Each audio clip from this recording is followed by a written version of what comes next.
C'est une obligation pour nous de vous rencontrer, de vous écouter.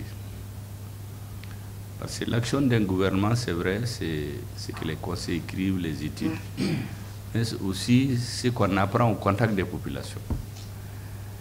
Et donc le fait de vous rencontrer est une obligation pour nous. C'est ça ma compréhension. La deuxième chose, je voudrais vous remercier. Vous savez, les populations de Bamba sont très loin. Je suis sûr que quand certains vont voir à la télévision, on va leur raconter que vous qui êtes là, certains sont dans leur villa, dans leur voiture, d'autres sont à l'extérieur, donc qui vivent bien. Que vous êtes en train de plaider la cause de ceux qui sont sur le terrain, des paysans, des populations qui sont presque sans défense. Vous transformez en avocats pour défendre leur cause et vont être très heureuses. Ils comprendront qu'elles ne sont pas seules, qu'elles ont des porte-paroles, ils ont des porte-voix. Parce que les populations éloignées se considèrent comme des sans-voix. Quand un sans-voix a quelqu'un qui défend ses intérêts, c'est très très important. Donc cette rencontre-là, je pense que le simple fait de la tenir, c'est déjà un succès, psychologiquement. Parce que vous savez, la première des choses qui est nécessaire pour les Africains, c'est de croire en eux-mêmes, croire qu'ils peuvent gagner. Donc cette rencontre déjà symbolise que Bamba peut gagner, le Mali peut gagner, Bamba va s'en sortir et le Mali va s'en sortir. Et ça, je suis convaincu, Inch'Allah. Maintenant, nous sommes dans une phase où nous avons toutes les contrées du Mali, comme un père de famille qui a beaucoup d'enfants. Chaque enfant a des problèmes. On essaie de gérer tout en bon père de famille. Le bon père de famille, c'est d'essayer de faire ce qui est possible pour chacun des enfants. Qu'à la fin, chacun sait que son père a fait ce qu'il peut. Quand je dis le père, je parle du gouvernement. Le gouvernement est comme le père de tous les Maliens. Et les difficultés que vous venez de souligner, par exemple, les défis de développement doivent être la priorité de tout gouvernement. Vous savez, le gouvernement qui est en place, quand il a été nommé le 1er juillet, samedi, 1er juillet 2023, j'ai rencontré l'ensemble du gouvernement le mardi 11 juillet avec ce qu'on appelle le comité indépendant de suivi et évaluation des conclusions des assises nationales de la refondation pour faire le point. Parce qu'on veut changer la façon de faire. Les autres années, les Maliens se réunissent puis se séparent. Cette année, nous avons pris toutes les recommandations, on les a divisées entre celles qui peuvent être faites tout de suite, celles qui peuvent commencer pendant la transition, le nouveau pouvoir va continuer, et celles qui vont continuer. On a trouvé 500 et quelques. Et pour que ça ne tombe pas dans le président a mis auprès de lui un comité indépendant de suivi. Donc chaque mois, régulièrement, ou chaque 2 mois, il rencontre le gouvernement. On regarde qu'est-ce que le peuple malien a demandé au début de la transition. Et qu'est-ce qu'on a pu réaliser. Et on rencontre le président. Nous faisons ça pour qu'à la fin de la transition, le président Assimi Goïta puisse dire aux Maliens, dans ce que vous avez demandé, voici ce que j'ai pu faire. Voici ce que j'ai commencé. Voici ce que le nouveau gouvernement doit faire. Parce que nous voulons qu'à la fin de la transition, ça ne soit pas comme les autres pouvoirs.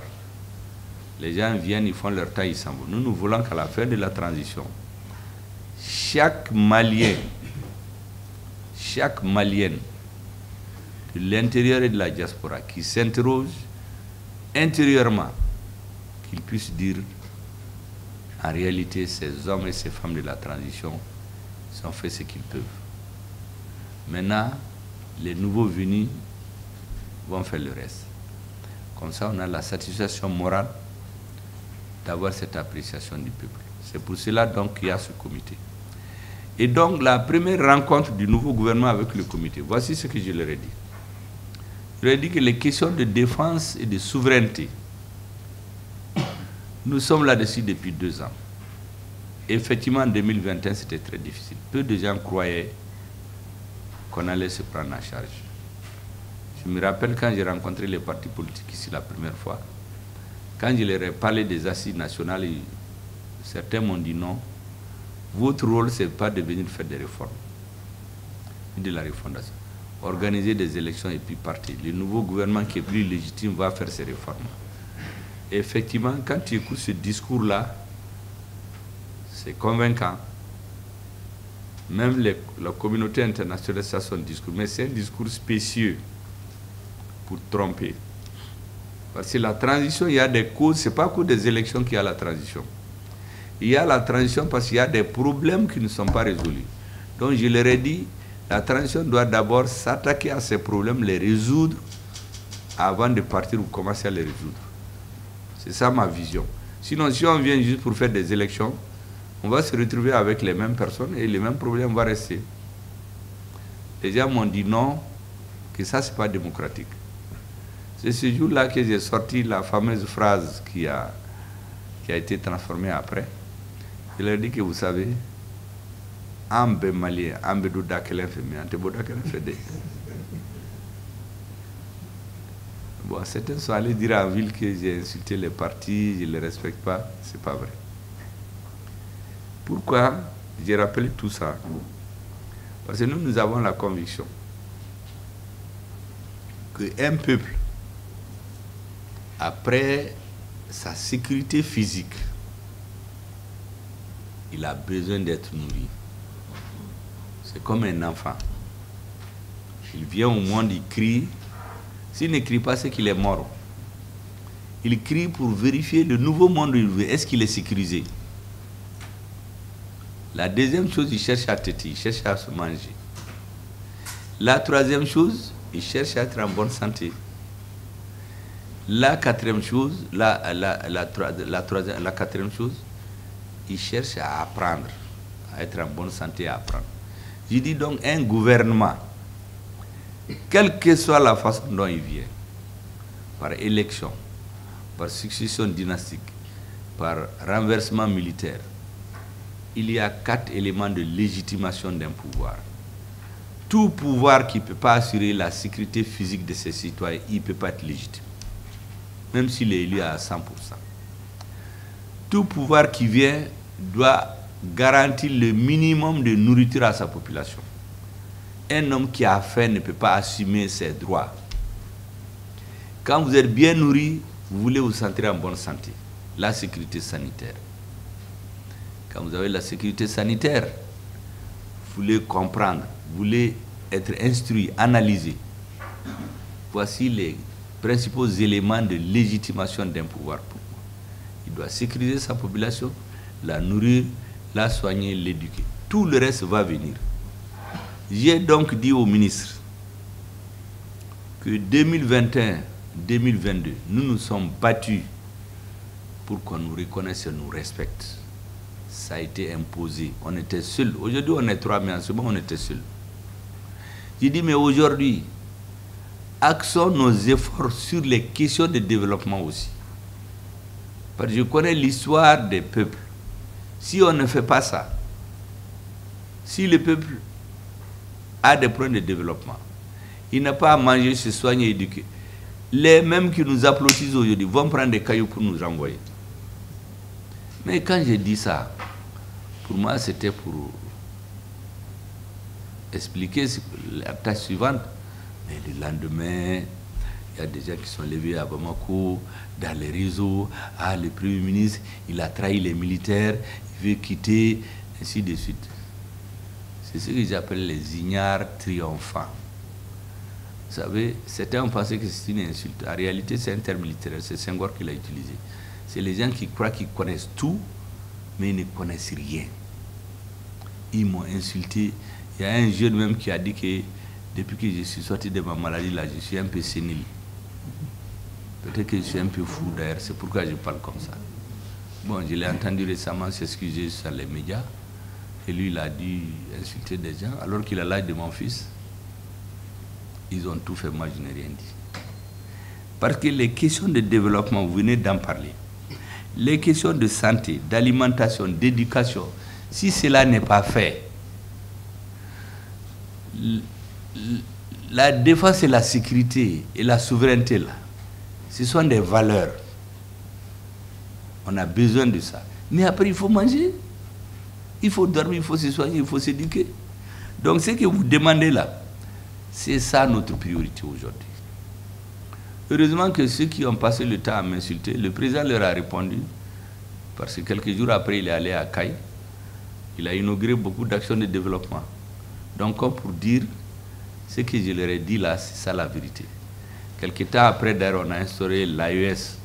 Vous savez que quand l'AES a été installé, la Confédération des États du Sahel, on a pris les priorités, défense commune, diplomatie commune et action de développement. C'est pourquoi on a dit d'ailleurs qu'on va évoluer, pour parler en technicien, en mode 3D.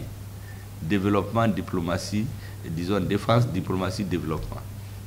C'est pour vous dire que ces questions-là constituent notre priorité aujourd'hui. Nous sommes conscients que si on ne les résout pas, les Maliens ne seront pas satisfaits. Et nous, notre plus grande victoire, c'est qu'on donne un peu plus de satisfaction aux Maliens. Mais la réalité, beaucoup ne la comprennent pas. Aujourd'hui, il y a beaucoup de revendications. Il y a beaucoup d'attaques terroristes qui font douter les gens. Mais au moment où on venait, je vous assure, on n'avait pas de pays. On avait un territoire, on avait une population, c'est fini. Et rien ne s'est décidé au Mali. C'est d'autres qui parlent pour nous. C'est d'autres qui décident. Vous n'avez pas entendu le président de la transition dire que le président français l'avait appelé pour lui dire il y a tel, je veux qu'il soit président, premier ministre, président de l'Assemblée. Parce que c'est comme ça qu'il dirigeait nos pays avant. Il lui a même dit, mais il faut sortir. Tu vas déclarer seulement que tel ou tel son président.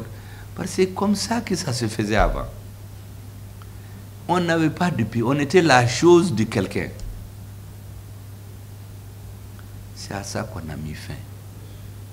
La première des choses, quand il y a la rectification de la transition, en 6 mois, on a acheté plus d'équipements que les 20 dernières années réunies. Parce que nous savons que tant que les combats militaires là, on n'a pas le dessus là-dedans, les discours ne vont pas servir à quelque chose. Ça, c'est sur le plan militaire. Mais il fallait sur le plan intellectuel, politique, préparer les esprits. C'est là qu'on amène les assises nationales de la refondation. Ces assises-là, je ne vous cache pas, hein, quand le gouvernement a été constitué, beaucoup étaient contre. Des politiques étaient contre, des militaires étaient contre. On a discuté, le président a tranché. On a fait les assises en décembre 2021. C'est à cette même période, vous vous rappelez très bien, quand nous avons analysé et compris que tout ça, il y a la France qui est derrière. C'est elle qui intimide les dirigeants. Ils ont corrompu les gens. On est allé les dénoncer aux Nations Unies. C'est comme quelqu'un qui est couché, d'après un vieux Germain qui m'a envoyé un message. Il est couché, il a une couverture, on est venu, on a levé la couverture. Tout le monde l'a vu. Parce que les populations mouraient et ils nous parlaient des militaires français qui sont morts ici. J'ai dit, moi je respecte les morts. Et nous sommes reconnaissants pour ceux qui sont morts sur notre territoire. La MINUSMA a perdu plus d'hommes au Mali que dans toutes les opérations militaires. Mais quand on a fini de dire ça, il faut penser les morts maliens. Et ils parlent de 58 morts, mais chez nous c'est des milliers. Certains sont perdus dans l'eau. Les pirogues se sont renversées, ils ne savent pas nager, ils sont morts. D'autres, on les a enterrés dans des fosses communes. Les militaires français qui sont morts ici, il n'y a aucun qui est mort au combat. Tous sont morts, on les a attaqués dans les camps, d'autres sont tombés sur des bombes. Il y a même des hélicoptères qui ont fait des accidents, il y a 12 morts. On a dit que ça aussi, ils sont morts pour le Mali. D'autres réparaient des voitures, la voiture est tombée sur eux, ils sont morts. Mais les Maliens, là, ils sont tous morts au combat. Les gens étaient là, nous pompaient l'air, où les gens mouraient par milliers. Des villages étaient incendiés. Il y avait une classe dirigeante qui était là, qui vivait de ça. Ils ne maîtrisaient rien. Les régions de Gao et Tombouctou, vous savez ce qui était prévu? C'était prévu de diviser le Mali. Il y avait un plan, ce que j'ai appelé la partition programmée du Mali.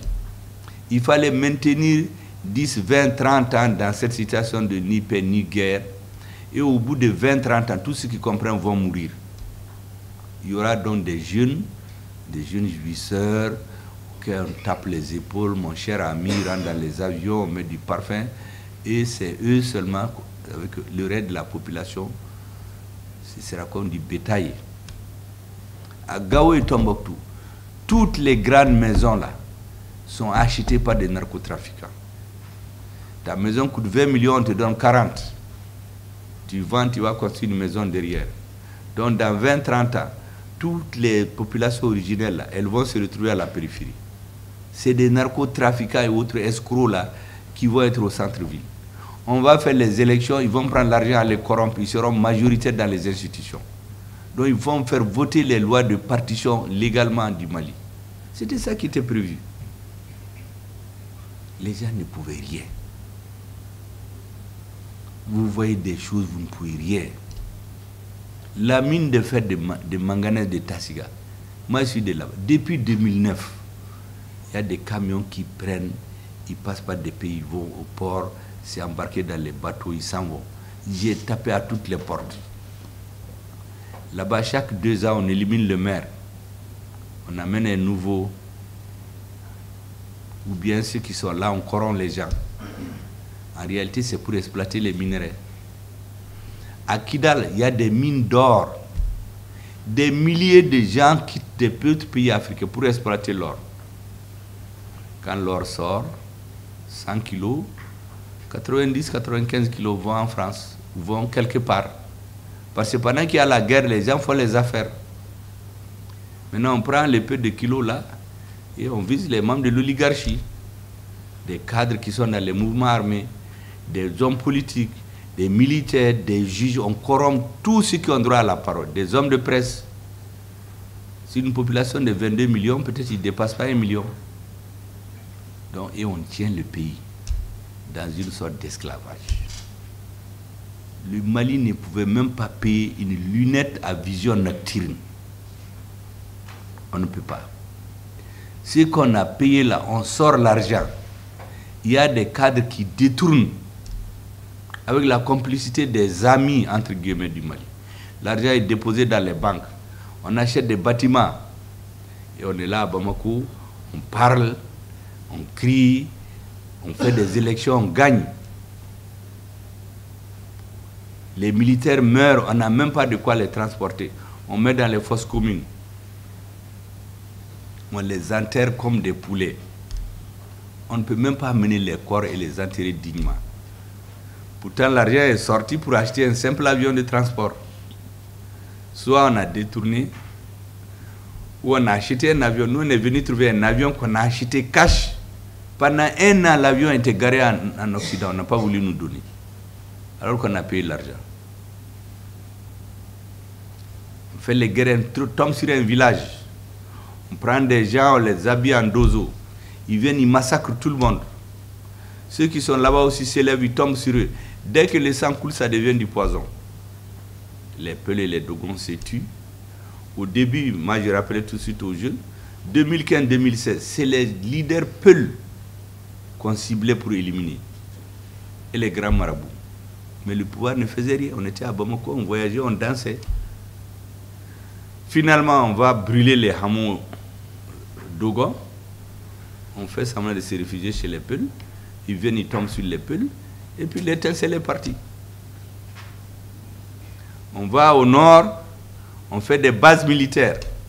On nous dit pour aider le Mali, c'est Barkhane qui finance. Pour aider le Mali, c'est MINUSMA qui construit. On fait la base, on oublie de faire un forage. Or, le premier besoin de l'homme dans la vie, c'est l'eau. Et après, a fortiori dans le désert. Donc, les soldats maliens sont obligés de sortir, aller chercher de l'eau dans les hameaux. Les terroristes étudient leur trajet. Un jour, ils tombent sur eux au puits, ils les tuent tous. Ils prennent le camion, ils embarquent des bonbons d'explosifs. Ils vont rentrer dans le camp, ils font exploser. Les soldats meurent. Ceux qui restent en vie là font 7 heures de temps pour demander un secours. Barkhane refuse, MINUSMA refuse. Ils disent qu'ils ne sont pas venus pour faire la guerre. Jusqu'à ce que tous les soldats meurent. Après, on fait une fausse commune, on pleure un peu, on présente des condoléances et on continue. C'est ça le sort qui était réservé au Mali. Le Mali était en voie de disparition. Et on n'allait même pas avoir de pays. C'était fini pour nous. Le terrorisme n'était pas encore au Burkina. Il y avait un président là-bas qui croyait qu'il peut marchander avec le terrorisme au Mali. Le terrorisme est arrivé là-bas. Il n'était pas au Niger, il est arrivé là-bas. Il a fait des incursions dans d'autres pays. Donc c'était fini. La finalité, c'est l'Afrique va être divisée en petites principautés ethniques qu'on va recoloniser. Pendant ce moment, il y en a qui ont des amis, qui ont des relations, qui ont des maisons en France, en Occident. Et c'était ce qui était prévu. C'est tout cela qu'on a remis en cause à partir de 2021. On était seuls en ce moment. Personne ne pensait qu'on peut régler. On a réformé le pays, on a tenu l'embargo, jusqu'à ce que le Niger et le Burkina sont venus s'ajouter. Après, maintenant, il fallait l'érection des localités, en cercle, en région. Moi, j'ai reçu les ressortissants de chez moi dans Songo ici. J'ai reçu ceux de Rarousse. J'ai reçu de beaucoup de localités qui ne sont pas contentes. Parce que c'est un découpage qu'eux, ils considèrent comme arbitraire. Parce que ça va amener d'autres problèmes. Il y a la continuité de l'État qui doit être préservée. Regardons vers l'avenir. Parce que moi, j'étais conscient que tant que la mer de bataille n'est pas réglée, tant qu'on ne libère pas Kidal, on n'a pas de pays. En ce moment, si tu disais ça, les gens ne vont même pas croire. En 2021-2022, si tu dis qu'on va libérer Kidal, les gens ne vont pas croire. Moi, j'ai eu tous les problèmes au sein du M5. Il dit non, il faut libérer Kidal. J'ai dit mais ça ne peut pas se faire maintenant. Mais ça va arriver. Parce que la finalité, c'est tant qu'on ne libère pas tout le pays, essayer de mettre de l'ordre petit à petit. Le pays ne nous appartient pas. Donc, j'ai fait le point. J'ai regardé partout où les règles n'ont pas été respectées là. On a tourné la page là-dessus. Il dit on avance.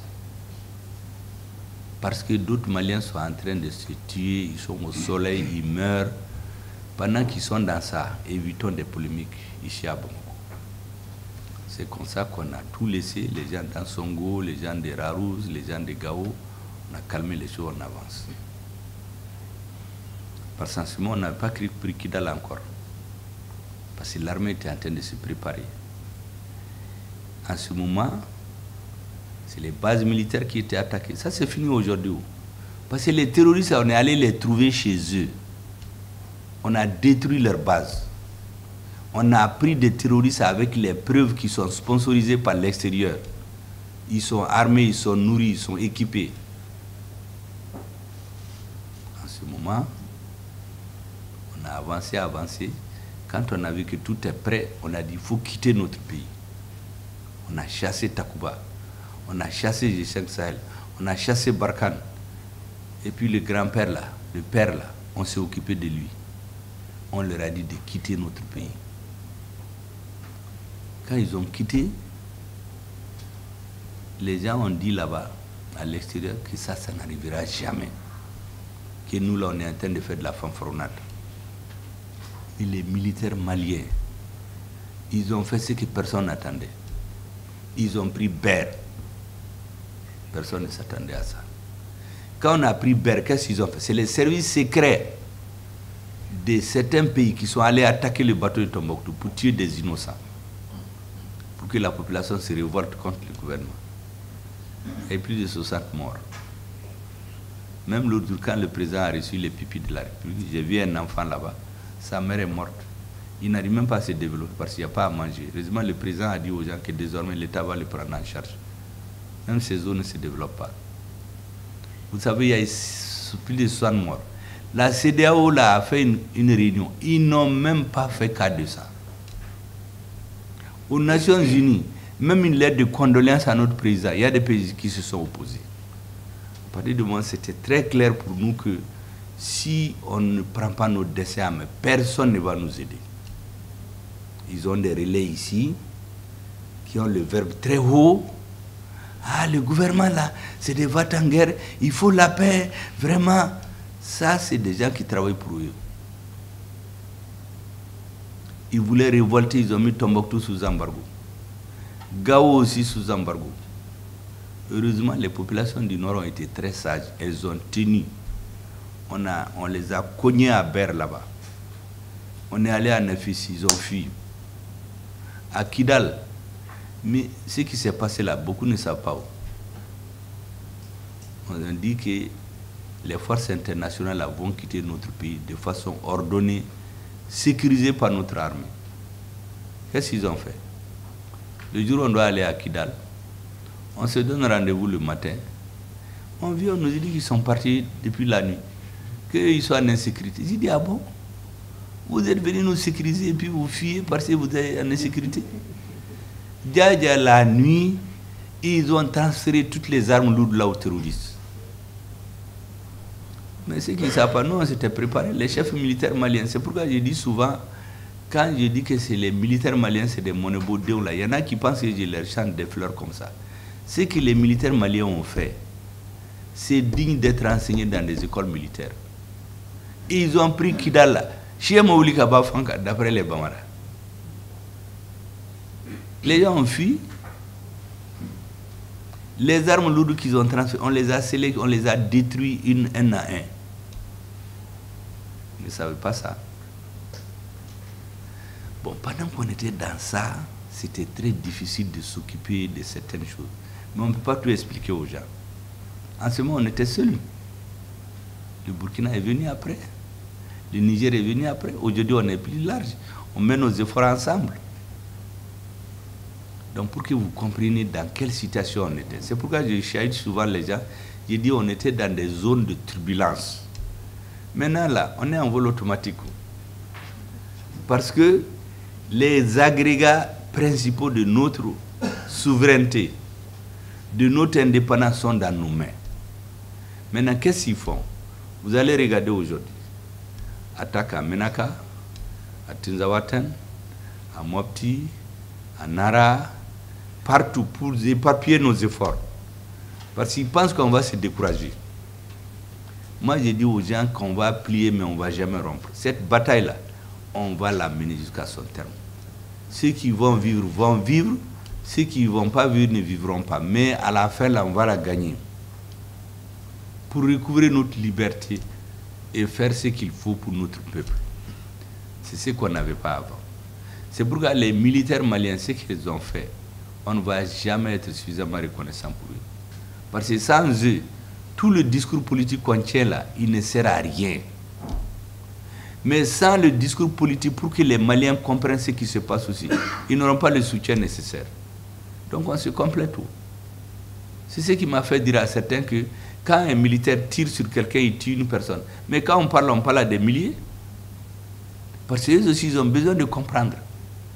C'est pourquoi j'ai dit à certains hommes politiques, à cause de Dieu, mettons bas la terre d'abord. Élection, élection, élection. Même si quelqu'un vient au pouvoir, il va être renversé. Parce que tant que le pays n'est pas stable, là, le pouvoir politique ne peut pas diriger. Donc on est dans cette situation. On est à une phase aujourd'hui où les questions de développement, comme ce que vous venez de dire là, sont notre priorité. La sécurisation là, le retour de ce camp là est indispensable pour vous. Parce que la sécurité physique, il faut que les gens se sentent sécurisés pour qu'ils aient confiance. Parce que quand tu n'as pas confiance là, tu ne peux rien faire. Et toutes les nuits, tu fermes un œil, l'autre est ouvert, vous êtes prêt à fuir le lendemain. Donc il faut faire un camp. Ça, je souhaite que vous documentez et vous écrivez au Premier ministre. Je vais ou bien vous écrivez directement, ou bien vous écrivez, je vais le transférer au ministre de la Défense. C'est eux qui vont apprécier. Parce qu'on a trop de besoins actuellement. Mais c'est nécessaire. Les questions de développement aujourd'hui, je vous assure que c'est la priorité du président de la transition. Je ne peux pas rentrer dans les détails, mais on est conscient que si on ne les résout pas, l'AES que nous avons fait là, ils ont échoué sur le plan militaire. Ils savent qu'ils ne peuvent pas nous attraper. On a une diplomatie commune. Sur le plan économique, là, si on ne réussit pas, l'AES ne va pas survivre. Donc on est très très conscient. Et c'est pourquoi je voudrais vous féliciter. Tout ce que vous dites là, on est là-dessus. Les problèmes de défense, je m'engage à transmettre au ministre de la Défense votre demande, qu'il va apprécier en fonction de la situation générale. Parce que eux, vous savez, les affaires des militaires, moi je ne rentre pas là-dedans. Chacun joue son rôle. Le président dit, Beki Yoyorala. De même que les affaires politiques, là, je pense que je les comprends dans certaines mesures mieux que certains militaires. Les affaires militaires, là, je ne connais pas. Moi, j'étais un soldat de deuxième classe, nous, on était de Lakourou, là. Donc, on sait comment. Mais en haut, là, ça, c'est les chefs. Nous, on n'est pas dans ça. Donc, je suis à côté d'eux, comme un Lakourou, là, qui est avec les chefs. Donc, je ne me mêle pas des affaires militaires. Donc, votre demande, là, on va la transmettre au ministre de la Défense. Les militaires vont examiner. Pour les autres questions, c'est notre priorité aujourd'hui. Parce que si on ne réussit pas dans ça, notre action n'aura pas réussi. D'après les Bamana, on mange toute la survie, il reste là que tu ne peux pas manger. Si on ne règle pas les questions de développement, la transition n'aura pas été un grand succès. Ça va rester les belles phrases dans les années 2001, 2002, la souveraineté du Mali, Choguel Maïga, Hassimi Goïta, dans les livres d'histoire. Ah ben non. Les gens ont envie de manger, se soigner, être sécurisés, envoyer leurs enfants à l'école, être heureux. Parce qu'à l'Ahara, tout le monde va à la mosquée, c'est pas pour être chicoté à l'Ahara, hein. C'est pour aller au paradis.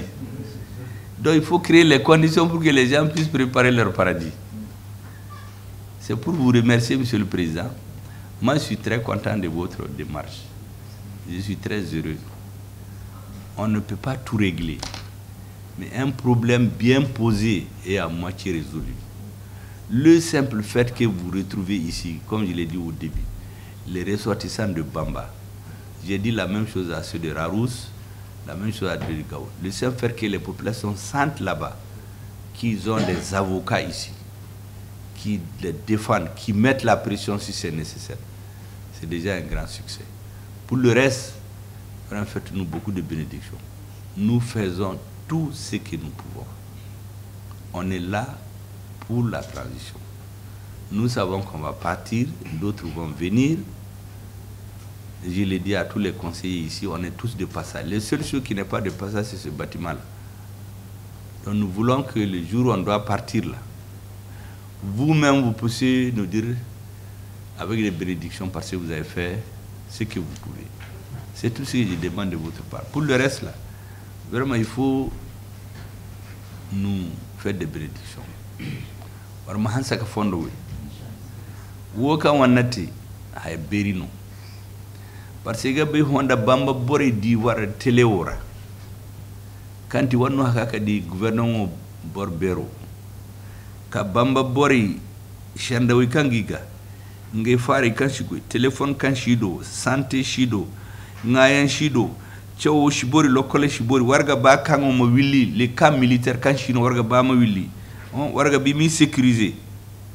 Nda Bamba bore ma kan wargo bam ko wo shanora. Jari ga hasi ga jirbi hande. Bi bana dum ba ki ga nga hande.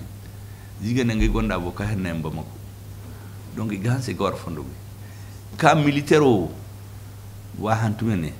Aïne war so ye taka wi chance kibe mais ga sama ministre de la défense do ayga be honzaro le président de la transition ha kulka gi hinkati igati amma gouvernement o sanda baba kiza boba embarashi zai kulga he jere manenge mehrei jere manenge kayi kajan jere manenge shinda tami ikulge ha bande kalami kuldu ke na ke jera men ki dangandi woro go sonda donc vraiment war ma hasaka fondo guy a berega kawo démarche o kawo nati parce que démarche a hinka parara gouvernement o hundi shande kango borege igi bewo men da bore hundi kaka har tontonino in kantor hunde ndirgo nera hankirga dira isi bakar bore hunde mane beron borewi nangi hina goti warma garishi woni gansi gawiri warga